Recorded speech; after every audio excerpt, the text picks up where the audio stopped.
అభివృద్ధి సంక్షేమం రెండు కళ్లుగా కూటమి సర్కార్ ప్రజలకు సుపరిపాలన అందిస్తోందని జిల్లా ఇన్ఛార్జి మంత్రి నిమ్మల రామానాయుడు పేర్కొన్నారు. కల్లూరు మండలం తడకనపల్లెలో అభివృద్ధి పనులను ప్రారంభించారు. 80,000 కోట్లతో పోలవరం బనకచెర్ల నిర్మాణం చేపడుతున్నామని తెలిపారు.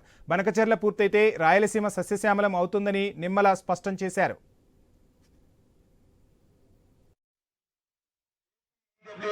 డిపార్ట్మెంట్ గాని ఇట్లా ఏదైతే వివిధ డిపార్ట్మెంట్ల ద్వారా దగ్గర ఈ కర్నూలు జిల్లాలో ఈ 10 నెలల కాలంలోనే 2,294 పనుల్ని 2,014 కోట్ల రూపాయలు ఒక్క కర్నూలు జిల్లాకి నిధులు మంజూరు చేసి పనులు ప్రారంభించడం అంటే ఈ యొక్క కర్నూలు జిల్లాలో ఈ యొక్క కూటమి ప్రభుత్వం అభివృద్ధి దిశగా ఎంత పెద్ద ఎత్తున పరుగులు తీస్తూ పనిచేస్తుందో ఇదే ఒక ఉదాహరణ చెప్పి మీ ద్వారా తెలియజేసుకుంటూ 3,800 కోట్ల రూపాయలు మరి అందరికీ ఈ ఒక్క సంవత్సరం బడ్జెట్ లోనే కేటాయించాము అని అంటే ఈ రాయలసీమకు ఈ తెలుగుదేశం జనసేన బీజేపీ ప్రభుత్వం ఇస్తున్నటువంటి ప్రాధాన్యతకు ఇది ఒక నిదర్శనం అని చెప్తారు.